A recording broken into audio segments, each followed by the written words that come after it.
Saya. Pipirik no.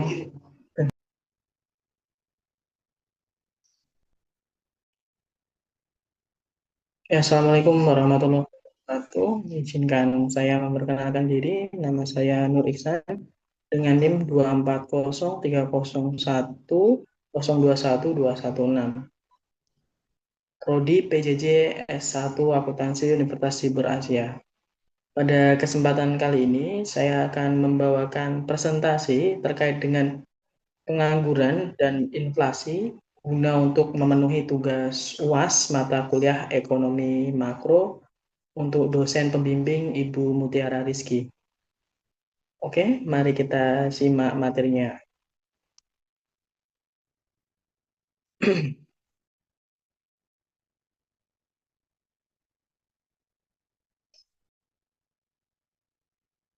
Baik, untuk kesempatan kali ini saya akan menjelaskan tentang dua hal, yaitu pengangguran dan inflasi, di mana dua hal ini adalah sebuah sebuah peristiwa ekonomi yang dua-duanya memiliki pengaruh masing-masing. Oke, kita mulai dulu dari tema kita yang pengangguran.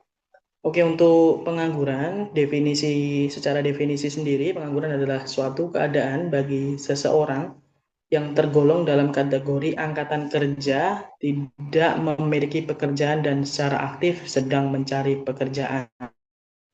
Oke, boleh dilanjut. Nah, ini ada konsep tenaga kerja. Di atas sendiri tentunya kita mengenal ya, kita semua adalah yaitu kita adalah penduduk. Kemudian untuk penduduk itu dibagi dua, yaitu yang pertama adalah masuk di usia kerja, kemudian yang kedua bukan usia kerja. Kemudian di usia kerja sendiri pun ada angkatan kerja dan bukan angkatan kerja. Nah, ini poin pentingnya. Angkatan kerja itu adalah termasuk usia-usia yang produktif atau yang bekerja dan pengangguran atau yang belum bekerja. Kemudian yang bukan angkatan kerja adalah mereka-mereka yang memang tidak niat untuk mencari pekerjaan, dalam artian masih sekolah dan memilih mengurus rumah tangga dan lain sebagainya, yang memang tidak mencari pekerjaan. Poin krusialnya ada di sana. Mari kita lanjut. Oke, untuk skema pengangguran sendiri ya, yaitu di atas sendiri ada total penduduk, kemudian di bawahnya ada usia lebih dari 15 tahun, kemudian juga bukan usia kerja di bawah 14 tahun, dan di usia kerja yang lebih 15 tahun itu ada bukan angkatan kerja dan angkatan kerja. Di mana angkatan kerja sendiri juga dibagi dua, yang bekerja dan menganggur. Seperti yang sebelumnya sudah saya jelaskan, untuk usia kerja tidak selalu menjadi angkatan kerja. Ada juga yang merupakan bukan angkatan kerja, karena mereka memang tidak memilih untuk bekerja. Seperti itu. Kita lanjutkan. Nah, ini definisi dan konsep penduduk dan tenaga kerja ya. Kurang lebihnya seperti ini, mungkin tidak kita jelaskan secara rinci. Kita lanjut saja. Ini terkait dengan tadi ya, angkatan kerja dan bukan angkatan kerja. Nah, ini poin pentingnya di sini nih. Yang merupakan angkatan kerja yaitu penduduk usia 10 tahun ke atas. Kalau tadi dibilangnya 15 tahun ya. Kalau saya lebih cenderung yang 15 tahun tadi ya. Yang memang mempunyai pekerjaan, baik yang sedang bekerja atau sementara tidak bekerja, termasuk yang sedang mencari pekerjaan. Kemudian yang bukan angkatan kerja yaitu penduduk yang di bawah 14 tahun yang tidak sedang bekerja, tidak berupaya untuk mendapatkan pekerjaan. Seperti itu. Poin pentingnya ada di dua itu. Oke, kita lanjut saja. Ini terkait dengan pengertian-pengertian ya, ada setengah pengangguran, pengangguran, dan sedang mencari pekerjaan. Kita lanjut saja. Oke, beberapa ini adalah jenis pengangguran ya. Yang pertama itu berdasarkan penyebabnya. Yang pertama ada frictional unemployment atau natural unemployment. Pengangguran ini terjadi akibat perpindahan dari pekerjaan yang satu ke pekerjaan yang lainnya. Kemudian ada cyclical unemployment, pengangguran yang terjadi akibat fluktuasi aktivitas ekonomi atau siklus bisnis permintaan terhadap tenaga kerja yang berkurang, atau dalam artian ekonominya lagi resesi dan lagi memburuk seperti itu. Kita lanjut saja. Masih berdasarkan penyebabnya ya, ada structural unemployment, pengangguran yang disebabkan oleh perubahan struktur kegiatan ekonomi. Misalnya, keterampilan yang diinginkan oleh pemberi kerja tidak sesuai dengan keterampilan yang dimiliki pencari kerja. Nah, ini paling banyak kita juga nemuin banyak di Indonesia, khususnya di kota-kota besar itu sangat banyak ya, tentang terkait dengan kompetensi apa yang dipinginkan oleh pemberi kerja, kemudian yang pencari kerjanya tidak sesuai atau tidak kompatibel sama pekerjaannya, seperti itu. Kita lanjut saja. Nah, ini kalau tadi berdasarkan penyebab, yang sekarang adalah berdasarkan waktu kerja. Untuk waktu kerja sendiri, ada yang pertama pengangguran terbuka. Pengangguran terbuka itu pengangguran yang secara nyata dan sepenuh waktu tidak memiliki pekerjaan, berdasarkan waktunya memang benar-benar tidak bekerja saat ini dan yang akan datang. Kemudian pengangguran tersembunyi, pengangguran yang disebabkan karena kelebihan tenaga kerja yang digunakan oleh perusahaan sehingga pekerja tidak bekerja secara optimal. Kemudian ada setengah menganggur, angkatan kerja yang bekerja di bawah jam kerja normal atau di bawah 35 jam per minggu. Biasanya nih yang sambilan, pekerjaan sambilan seperti itu termasuknya adalah yang setengah menganggur karena jam kerjanya dalam per minggu itu tidak masuk dalam kriteria pekerja seperti itu atau di bawah 35 jam. Baik, kita lanjut.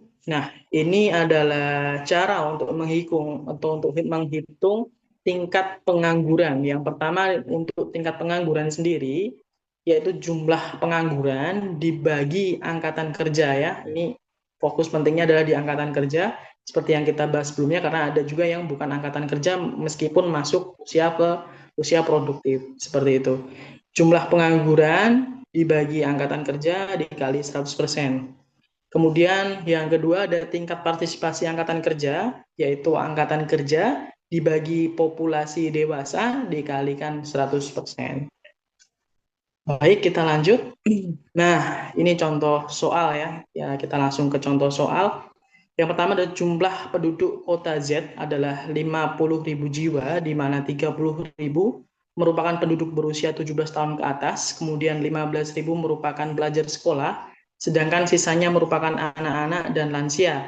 Di antara penduduk berusia 17 tahun ke atas, ada 5.000 diantaranya adalah ibu rumah tangga, dan jumlah pengangguran di kota Z sebanyak 3.000 jiwa. Hitung tingkat pengangguran di kota Z. Nah, ini agak sedikit tricky ya untuk penghitungan tingkat pengangguran, karena di mana untuk usia produktifnya itu ada 30.000 jiwa, tapi kemudian, nah ini poin pentingnya, ada di antara 30.000 jiwa itu 5.000 diantaranya adalah ibu rumah tangga. Kalau ibu rumah tangga, mereka bukan merupakan angkatan kerja, jadi tidak masuk ke hitungan tingkat pengangguran.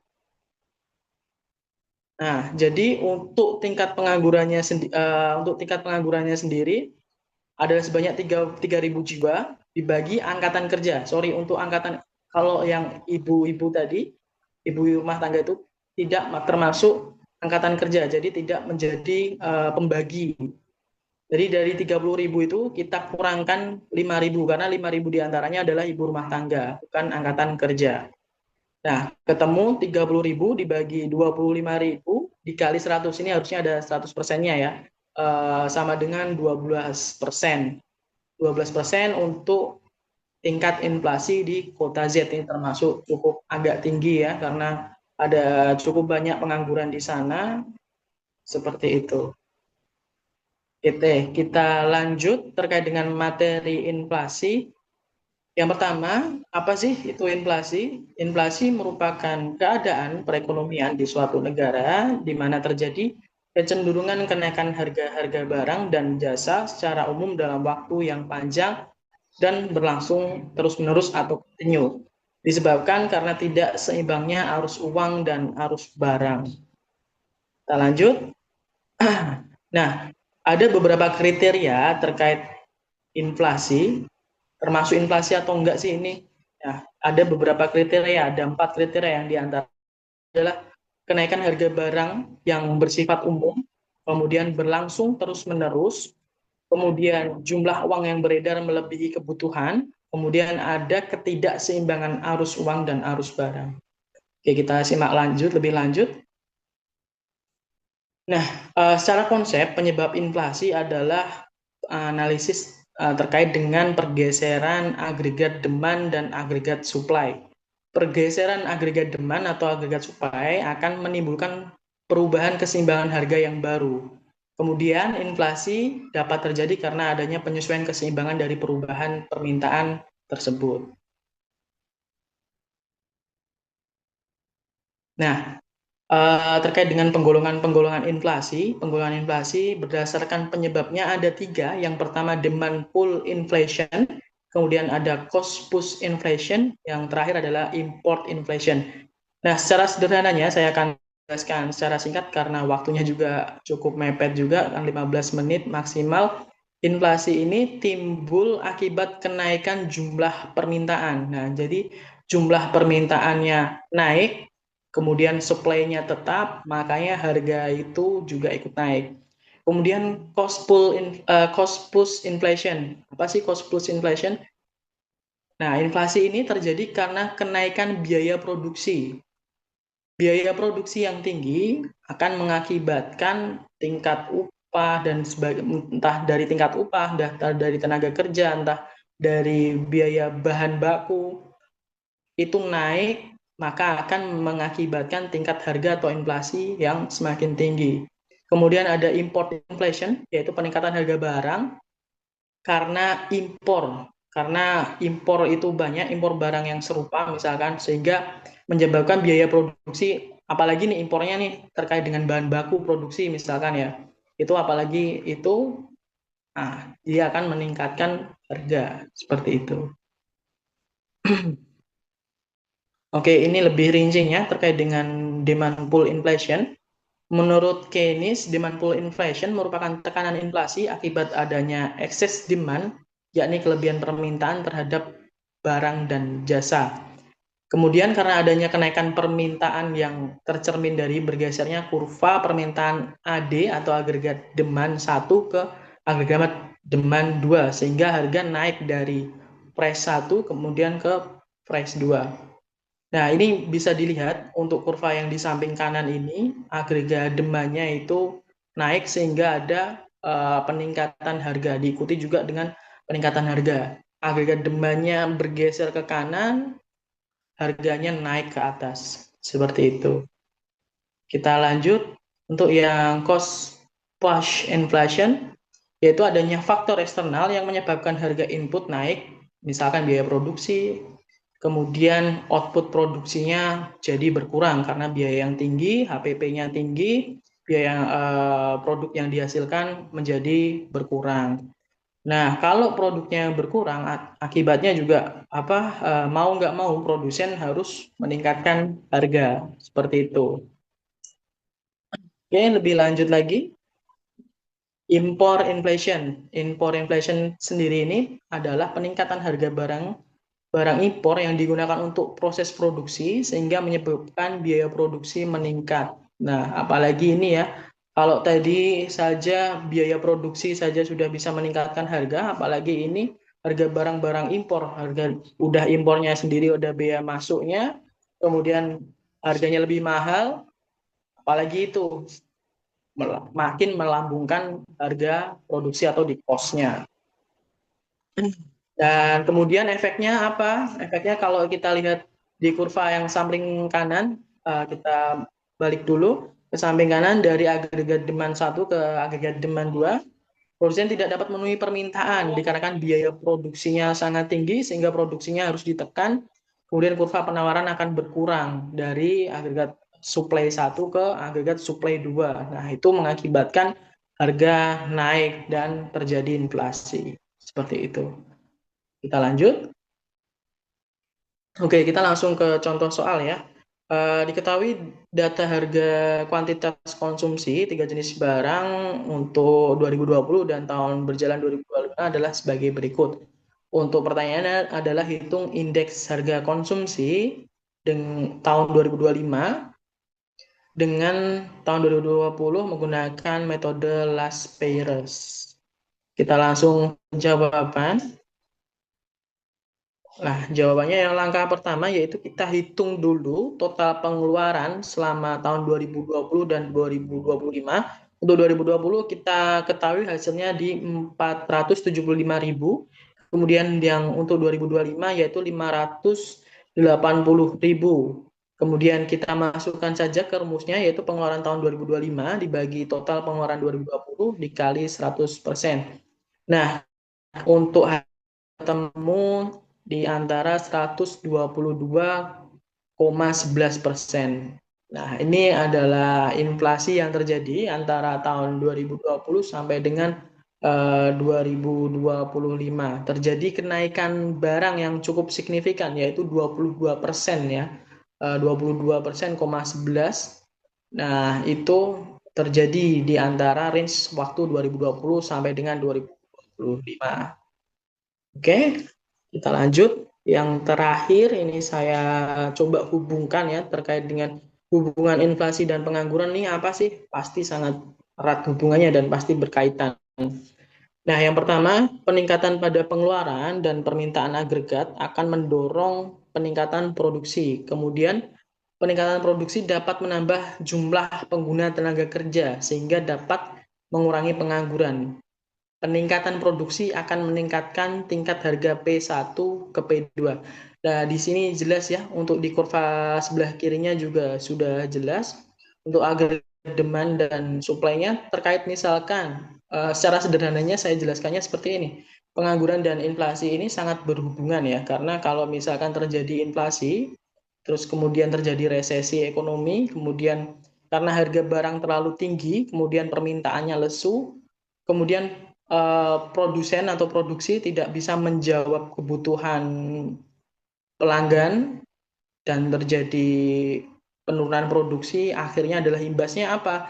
Imbasnya adalah ke pengurangan tenaga kerja, pemutusan hubungan kerja, PHK dan sebagainya. Itu sangat mempengaruhi tingkat pengangguran, otomatis penganggurannya menjadi bertambah. Begitu juga sebaliknya, kalau tingkat inflasinya rendah, kemungkinan ekonominya stabil dan membaik itu bisa mendorong tingkat produksi.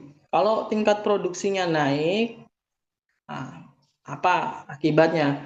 Eksesnya adalah produsen atau perusahaan akan mencari tenaga kerja baru dan mengurangi tingkat pengangguran. Nah, sangat signifikan kan antara hubungan inflasi dan pengangguran. Oke, untuk inflasi, pengangguran, materinya sudah saya sampaikan semua. Berikut juga contohnya. Sekian, mohon maaf apabila ada kesalahan. Terima kasih. Wassalamualaikum warahmatullahi wabarakatuh.